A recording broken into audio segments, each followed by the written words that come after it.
Have you ever stopped to notice how your thoughts shape your entire reality? Every belief, every internal dialogue, and even those quiet whispers in your mind, each one becomes the lens through which you view the world.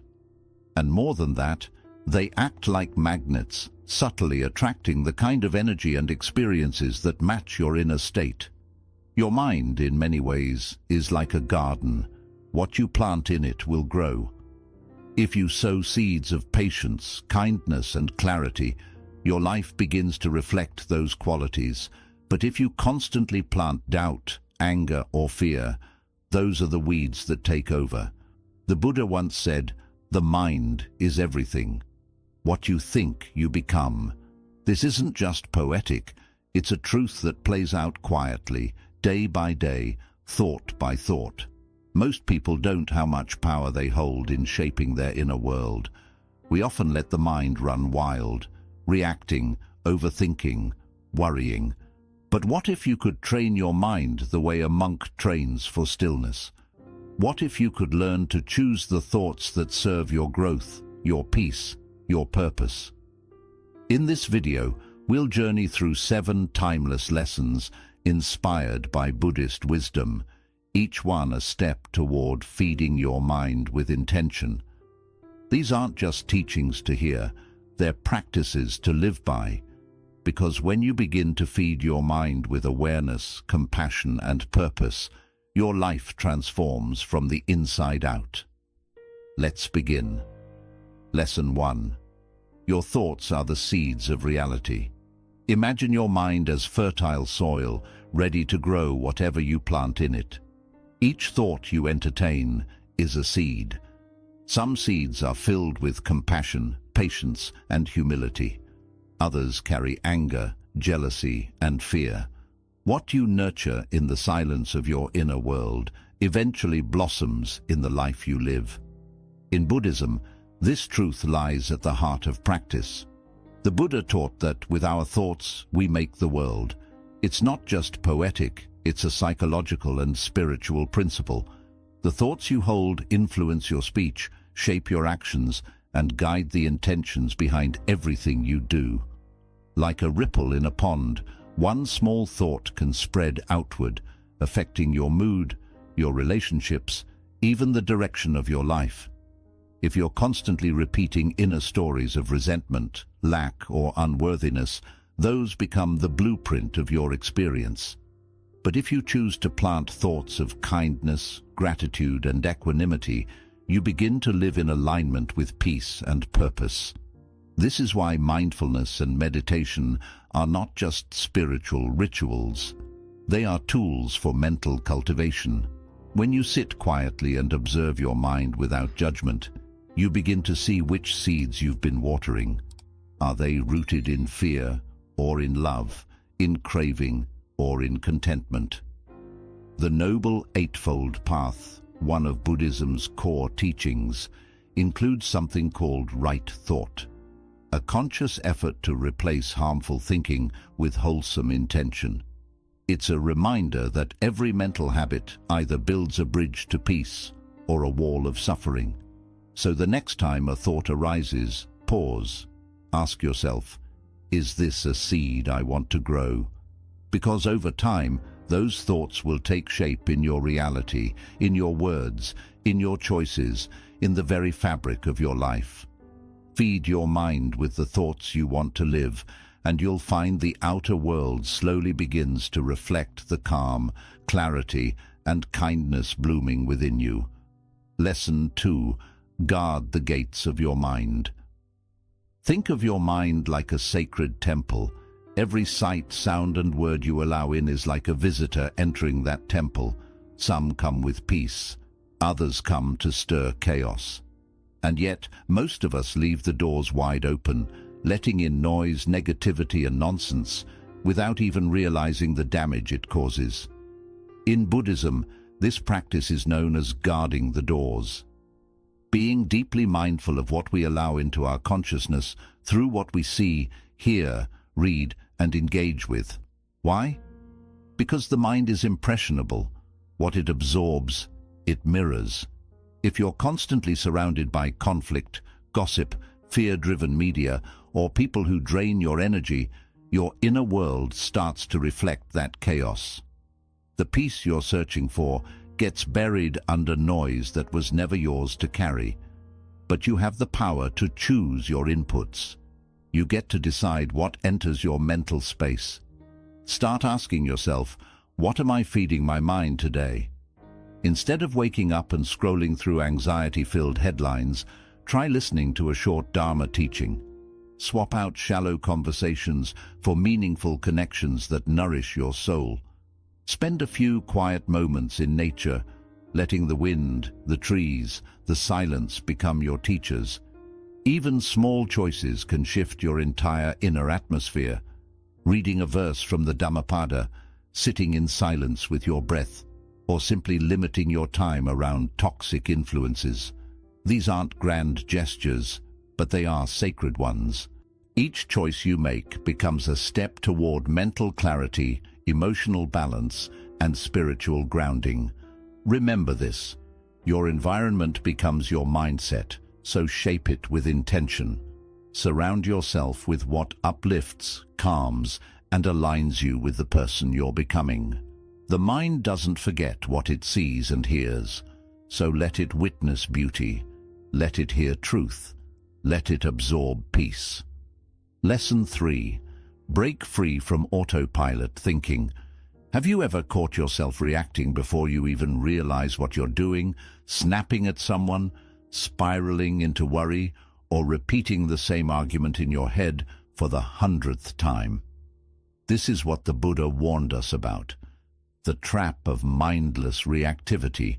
It's like living your life with your eyes half closed, stumbling through moments on autopilot, driven by old patterns, old pain, and unconscious fears. These reactions aren't really you. They're echoes from the past, programs installed long ago by trauma, conditioning, or years of unchecked habit.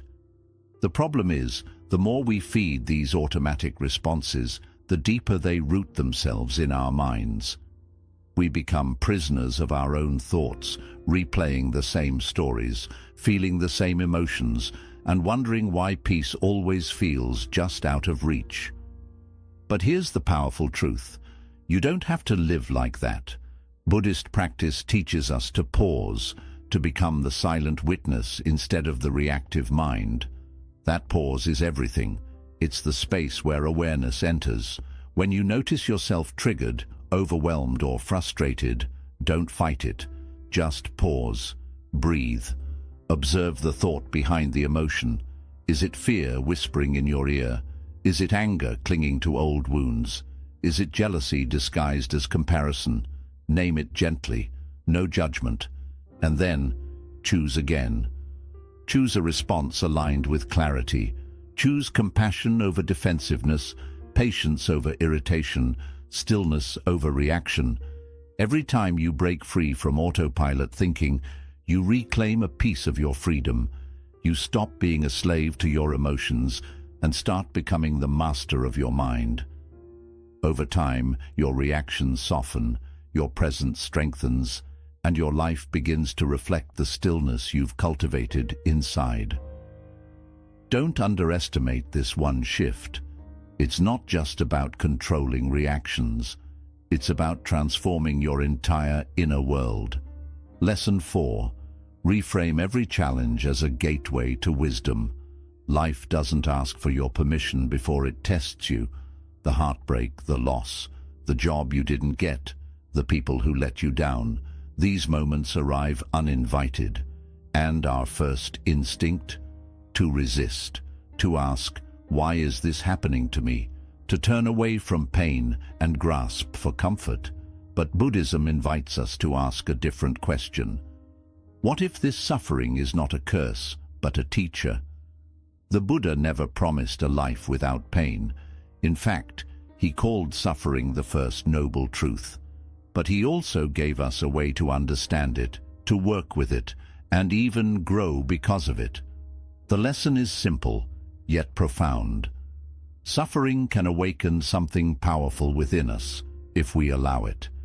Think of Buddhist monks who train their minds by embracing discomfort, waking up before dawn, sitting still for hours, walking barefoot through cold streets. Why? Because they understand something many of us forget, that true strength is born in the fire of challenge. When we stop asking, how do I avoid this pain? And start asking, what is this moment trying to teach me? Everything changes. Maybe the breakup is teaching you self-worth. Maybe the failure is showing you humility. Maybe the delay is building your patience. Maybe the loss is guiding you to let go. This shift in perspective doesn't erase the pain, but it reclaims your power within it. It says, I will not run, I will not numb.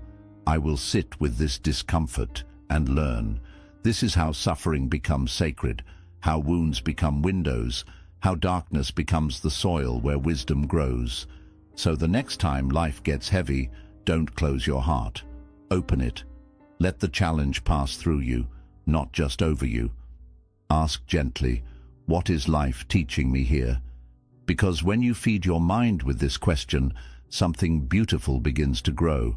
Resilience, clarity, and a quiet strength that no storm can shake. Lesson 5. Make gratitude your daily ritual. Gratitude in Buddhism isn't just a polite response or a fleeting feeling.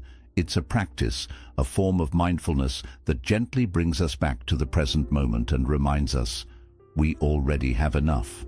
You see, the human mind is restless by nature. It constantly scans for what's missing. More success, more love, more peace, always reaching forward, always craving. The Buddha taught that this endless desire is the root of suffering. But what if there was a simple, silent act that could ease that suffering? That act is gratitude. When we practice gratitude, we're not just listing things we like, we're retraining the mind. We're choosing to pause and recognize what is, rather than what isn't. And that shift is powerful. It softens our cravings and fills our hearts with quiet contentment. Start small. Before you reach for your phone in the morning, breathe. Think of 3 things you're thankful for. The morning light spilling through your window, the quiet hush before the world awakens, the warmth of the bed that held you through the night. These aren't grand moments, they're ordinary. But in those ordinary moments lie extraordinary peace, and the more you practice this, the more your mind begins to notice the small blessings that once went unseen. This habit becomes even more sacred when life feels heavy. When the world seems to close in, the practice of gratitude becomes a light, revealing that even amid struggle, there is something good. Maybe it's a friend who checks in, a stranger's smile, a moment of stillness in a storm. Gratitude doesn't erase pain, but it softens it. It reminds us that joy and sorrow can exist side by side. That fulfillment isn't about having more, but about seeing clearly. Over time, something beautiful happens. Your mind begins to settle. The chase for something else begins to fade, and in its place grows a gentle appreciation for what is already here. This is not just a mental exercise, it's a spiritual awakening. Gratitude, practiced daily, can transform your inner world. It makes life feel fuller, calmer, more rooted in the present. And in this stillness, you begin to understand what the Buddha meant when he said, "Let us be grateful, for without gratitude, there is no peace." Lesson 6. Visualize the person you wish to become. In the Buddhist tradition, the mind is not just a mirror of the world, it is a garden. What we plant in it, we eventually become. And one of the most powerful tools for planting the seeds of transformation is visualization. But this isn't about simply fantasizing or wishful thinking.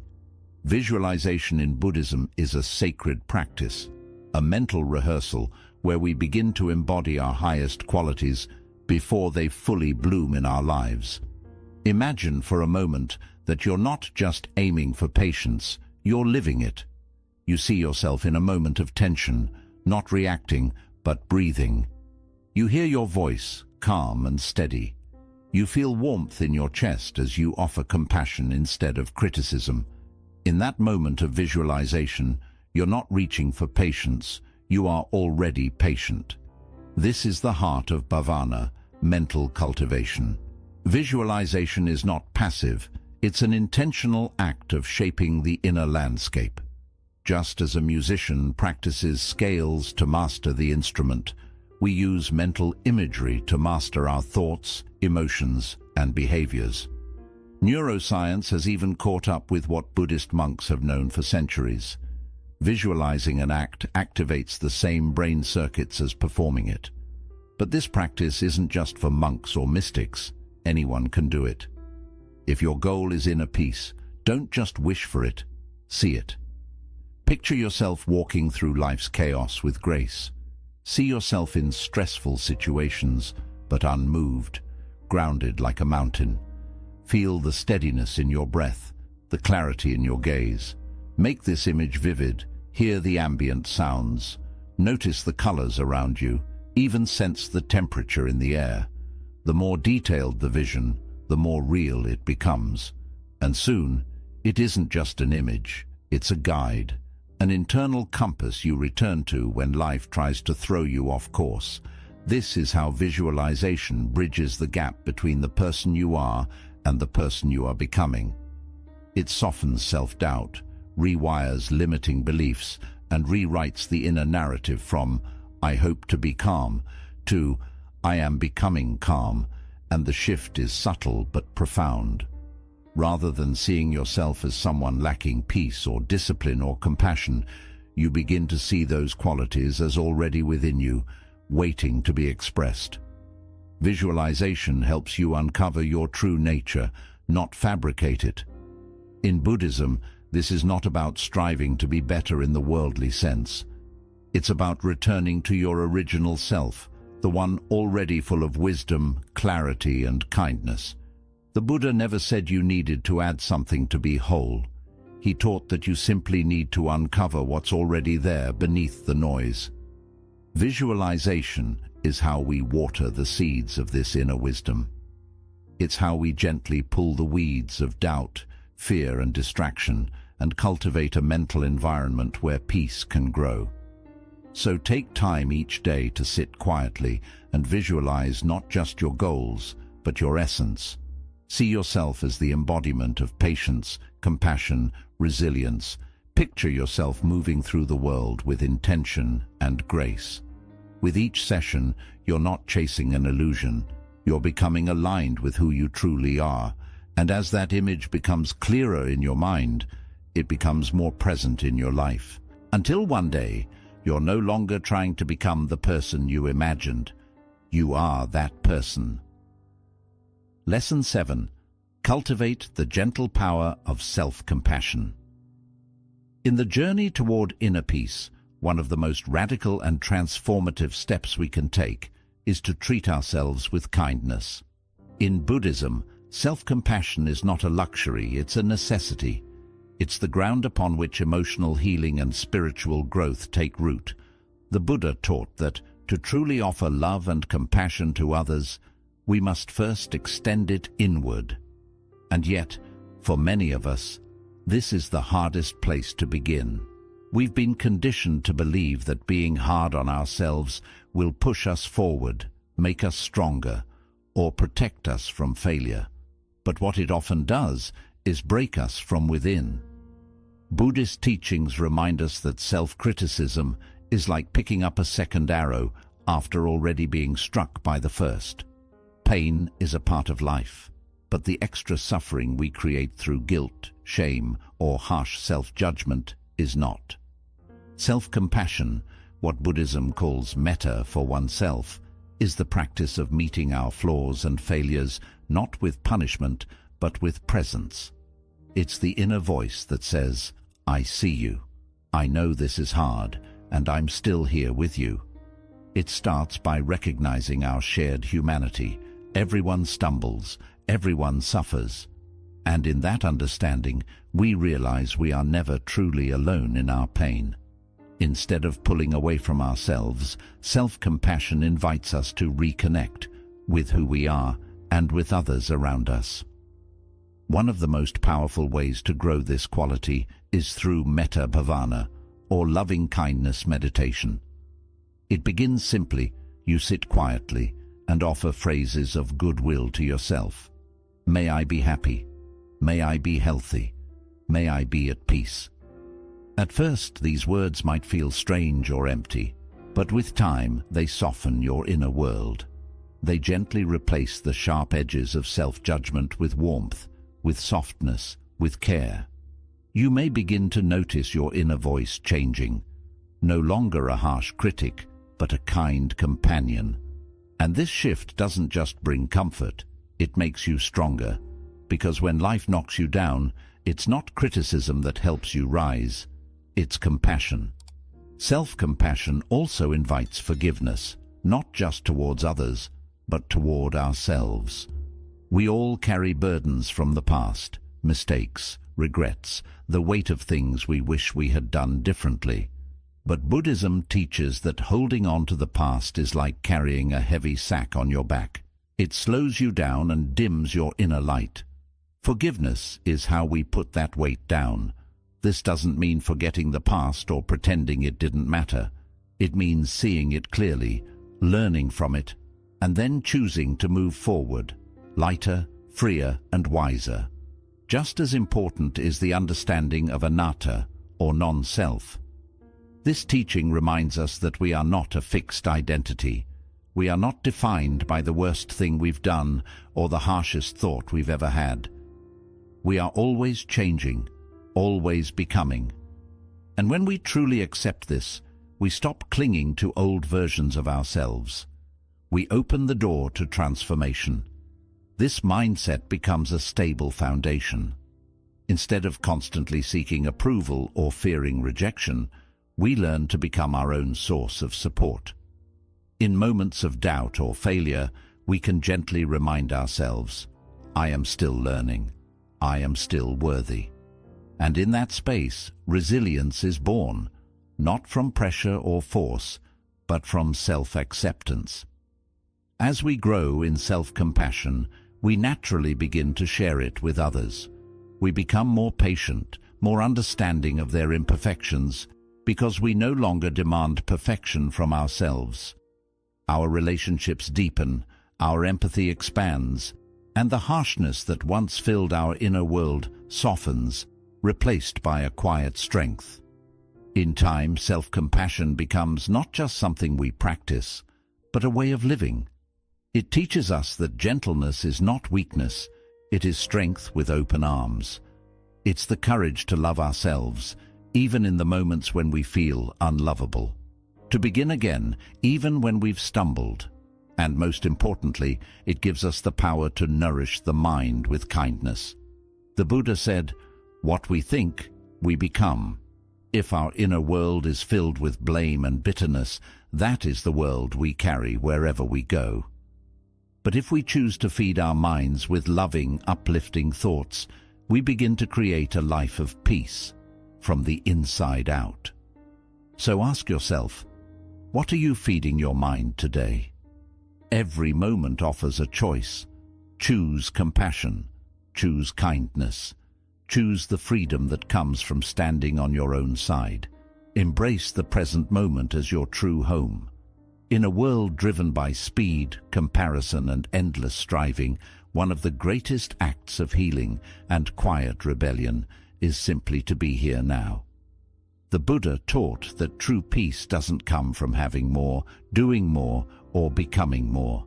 It comes from fully arriving in this moment, just as it is, without needing to change it, escape it, or chase after the next thing. But how often do we truly live in the present? Most of the time our minds are elsewhere, regretting the past, worrying about the future, or chasing an ideal life that never quite arrives. This constant restlessness becomes a form of suffering, keeping us trapped in a cycle of dissatisfaction. Mindfulness is the practice that helps free us from this cycle. It's not just a technique, it's a way of living. It means showing up for your life, not only when things are calm or perfect, but in the ordinary moments, in the mess, in the stillness, and even in the noise. When you bring your full attention to the present moment, even the simplest things feel sacred. The warmth of your coffee, the sound of leaves rustling, the gentle rhythm of your breath. These ordinary moments become gateways to joy. You begin to see that peace was never far away. It was always right here, waiting for you to notice. This doesn't mean life suddenly becomes easy. Challenges will still arise. Emotions will still surface. But through mindfulness, you create space between what happens and how you choose to respond. You become less reactive, more grounded, and more aware of what's truly happening within you and around you. You stop chasing happiness like a moving target and instead begin to find it where it has always been, in the present moment. This is what it means to come home to yourself, to stop living in the past or the future, and to plant your feet firmly in the ground of now, to live from a place of stillness instead of constantly searching for it. As the Zen saying reminds us, when you walk, just walk. When you sit, just sit. But above all, don't wobble. This is the art of presence, the ability to stay steady in a world that keeps shifting. And here's the secret. The more you honor the present moment, the more it gives back to you. It offers clarity, peace, purpose. The deep sense that you are exactly where you need to be, not because everything is perfect, but because you are truly awake to your life. So pause, breathe, feel this moment. It's not just time passing, it's the only place where life is actually happening. And in that stillness, you'll discover something powerful. You don't have to chase the extraordinary to feel fulfilled. Sometimes the extraordinary is hidden in the ordinary, simply waiting for you to slow down and notice it. In the end, life doesn't ask us to be perfect. It only asks us to be present, to be kind, and to keep walking the path with sincerity. Each lesson we've shared today, whether it's practicing gratitude, visualizing inner peace, showing yourself compassion, or simply being present, is a step toward deeper freedom. Not the freedom the world promises, but the kind that rises from within. A freedom from craving, from harsh self-judgment, from the false belief that you need to become someone else to be enough. Remember, the Buddha didn't teach from a throne. He taught from stillness, from silence, from watching the human heart with kindness and wisdom. You don't need to escape your life to find peace. You simply need to awaken within it. If this video touched you, take a moment to reflect. What lesson will you start practicing today? Not tomorrow, not someday, but right now. Share in the comments which practice spoke to your heart the most. Your words might encourage someone else on their journey. And if you found value here, consider subscribing for more Buddhist-inspired teachings and timeless wisdom to guide your daily life. And always remember, the journey inward is the most powerful journey you can take. Keep walking it, mindfully, gently, one breath at a time. Namaste.